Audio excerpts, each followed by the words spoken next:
Jadi ini yang dibahas oleh Kang Zaini, ya, kitab Syamsul Dhahirah.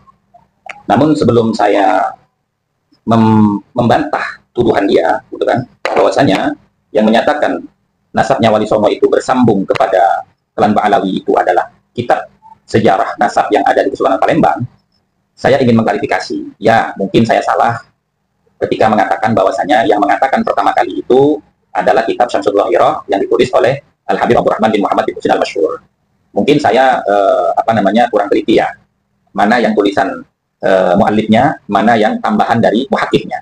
Akan tetapi kita bisa memahami di situ bahwasanya kitab Syamsul Dhahirah ini itu sudah terjadi interpolasi di dalamnya.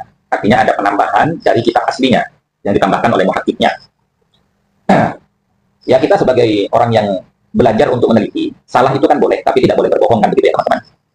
Tapi begini, mari kita sama-sama untuk membaca tentang Syamsul Dhahirah ini, ya, di halaman 522. Di mana di sini muhakiknya, ya, Sayyid Muhammad Dia Sahab itu menceritakan tentang keluarga Abdul Malik, gitu ya. Di halaman 522 ini, Alu Abdul Malik, keluarga Abdul Malik. Ya, diawali dengan dia menceritakan hajarah, telah berhijrah Sayyid Al-Imam Abdul Malik ibn Alwi Asy-Syahir bi Amil Fatih. Ya, telah berhijrah Sayyid Al-Imam Abdul Malik, putra laki-laki daripada Alwi yang masyhur dengan gelar bi Amil Fatih Al-Muqaddam. Wa intasharat sulalatuhu, dan kemudian keturunannya itu menyebar. Summa ansabat ila Jazair Syarqi Al-Aqsa. Kemudian sampai kepada daerah-daerah timur yang jauh atau pulau-pulau timur yang jauh. Ya, mungkin maksudnya itu Asia Tenggara, ya, sampai kepada bumi Nusantara dan Indonesia sekarang ini. Nah, kemudian setelah itu Kang Zaini ini kan langsung loncat ke bawah, gitu ya. Dia langsung loncat ke bawah. Wa fi syajarati ansabi salatina Palembang. Nah, sampai ke situ. Kenapa kok tidak dibaca di atasnya? Kan kalau dilanjutkan, ya, sesuai dengan apa yang tercatat, di situ jelas tertulis qala al-mustasyriqu Holanda.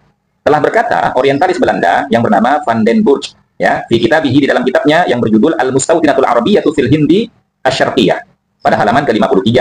Nah, itu penjelasan daripada Van den Burg yang dikutip oleh Sayyid Muhammad Dia Sahab dalam kitab Syamsul Dhahirah yang ditahqiqnya. Awalnya saya sudah cukup bahagia ketika mendengarkan kontennya Gus Hasan Asy-Syarif ini karena sudah mengakui keliru, tidak hati-hati, kurang teliti, dan mengakui bahwa namanya orang belajar meneliti biasa dong salah. Oke, berarti belajar ya, belajar meneliti ya. Itu sudah bagus. Jadi sudah mengakui bahwasanya keliru. Dia tidak bisa membedakan mana yang matan, mana yang tambahan. Tetapi yang agak aneh, ya, ketika dia bilang karena ada catatan kaki berarti sudah diinterpolasi. Kayak nggak ngerti aja apa maksud interpolasi, kata Ki Imad. Maksud interpolasi itu sudah palsu, sudah tidak otentik, mana yang asli, mana yang bukan. Ini loh kitabnya jelas ada garisnya, mana yang bawah, mana yang atas. Gara-gara Anda tidak bisa membedakan lalu dianggap kitabnya ada interpolasi. Semua kitab ada interpolasi, Pak. Semua kitab itu ada sarahnya. Itu interpolasi. Ada hasyiahnya, bahkan masih ada tahqiq di bawahnya itu. Ayolah Gus ya, jangan begitu ya. Kalau sudah mengaku salah, salah. Ya. Saya masih maafkan masalah interpolasi. Mungkin karena itu bahasa keren ya, jadi mungkin kurang paham. Tetapi ingat kalau Ki Imad pakai bahasa interpolasi itu apa tujuannya? Untuk menganggap kitab itu palsu, dirubah-rubah. Bukan hanya ditambah-tambah tapi dirubah-rubah. Artinya disamarkan, ditalbis ya. Itu interpolasi namanya. Kalau ditahqiq, diberi hasiah, bukan interpolasi, Pak. Orang di situ jelas yang atas kitab yang matan aslinya, yang bawah itu kitab sarahnya. Bahkan ada sarah kitab itu yang nyampur dalam kurung itu interpolasi parah kalau begitu. Kitab fikih semuanya begitu, masa interpolasi. Tetapi ini ya sudahlah. Cuma semakin saya simak-simak kok sepertinya nggak mengerti apa yang saya maksudkan keliru. Ya. Seolah-olah saya dianggap curang karena tidak membaca kitabnya. Saya kira mengerti alurnya. Tapi kalau kritiknya karena saya tidak baca semua, berarti nggak ngerti alurnya. Begini Gus, alurnya Gus. Ya.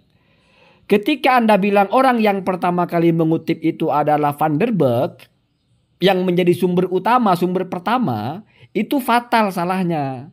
Kenapa fatal? Bukan karena saya nggak baca. Saya kira Anda paham. Ya. Kan sudah biasa baca kitab.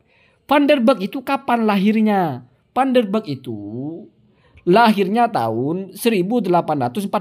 Kalau dikonversi ke Hijriah itu sekitar tahun 1000. 266. Itu baru lahir Pak, baru brojol. Nggak mungkin langsung nulis kitab toh. Mungkin 20 tahun setelah itu baru nulis buku. Jarak antara lahirnya Van der Burgt dengan manuskrip Palembang itu perhatikan tahunnya. Itu manuskrip Palembang tahunnya 1161. Berarti kan hampir 100 tahun Pak. Apalagi kalau Van der Burgt masih umur 20 tahun baru nulis. Berarti 120 tahun. Sebelum Van der Burgt nulis sudah ada data itu. Sekarang bayangkan.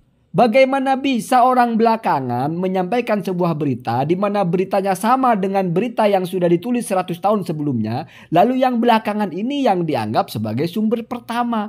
Itu Gus Hasan masalahnya. Jadi orang-orang yang mengatakan Mbak Alawi melakukan Ba'alawisasi karena mengikuti Van der Burgt. Itu karena dia nggak pernah baca kitabnya. Saya kira Anda baca mungkin setelah saya kritik Anda membaca lagi. Ternyata setelah membaca tetap kekeh. Lalu kemudian bawa-bawa Ki Haji Imaduddin katanya naskah Palembang itu palsu. Aduh Pak kalau naskah Palembang palsu, kenapa Ki Imad? Apa urusannya Ki Imad yang memalsukan? Kenapa tidak ada rilis resmi dari kerajaan Palembang? Mikirlah gitu. Ki Imad ini kan apa-apa palsu kalau nggak cocok dengan dia. Apa-apa salah kalau nggak cocok dengan Ki Imad. Jadi kalau dia bilang lawannya Barat Selatan, maka ada orang bilang lawannya Barat Timur, salah kata Ki Imad, palsu itu ya. Udah lah nggak usah bawa-bawa kebat, udah nggak penting ya. Ini antara saya mengkritik jenengan tolong kalau mau menanggapi itu hati-hati ya. Kritik saya itu saya pikirkan matang-matang. Bedakan antara kita skip karena saya anggap Anda paham. Di konten saya sepanjang itu menjelaskan kenapa keliru kalau Van der Burgt dianggap yang pertama. Saya bukan menafikan di kitab Asamsud Dohirodi Hasianya nggak ada Van der Burgt, saya nggak menafikan. Memang ada. Tetapi kalau lalu membaca kitab begitu, tahu Van der Burgt lahirnya tahun berapa, tahu manuskripnya tahun berapa, masih ngotot Van der Burgt yang menjadi sumbernya, aneh bin ajaib Pak. Aneh bin ajaib. Itu sama dengan ketika ada nasab yang diisbat oleh para ulama, terus ada orang cerita bahwa bermimpi tentang nasab ini, lalu nasabnya diisbat dengan mimpi. Itu kan kelompoknya orang-orang yang nggak mau mikir, nggak ada akalnya. Jadi dia bidik di bagian yang mendukung ucapan dia gitu untuk ngebully gitu. Kalau kita baca kan paham Pak. Van der Burgt itu dinukil. Kapan Van der Burgt lahir? Setelah menukil Van der Burgt dijelaskan lagi di situ bahwa sebelum Van der Burgt itu sudah ada tahun 1161 Hijriah. Gitu kok masih ngeyel ya. Tapi kalau sudah bawa-bawa kata kemat palsu, alah siapa sih kemat kok semuanya tahu gitu. Semua manuskrip tahu mana yang palsu mana yang bukan. Hebat sekali gitu ya. Hati-hati ya, hati-hati. Saya melihat yang komentator itu seolah-olah saya benar-benar sengaja lompat-lompat baca kitab. Ya bagi saya nggak apa-apa karena komentator-komentator konten Anda ya begitu, sama ya. Pokoknya kalau sudah sesuai dengan pikirannya, mau masuk akal nggak masuk akal udah nggak dipakai sudah akalnya ya. Allahumma hadina hada sabil. Udah begitu aja.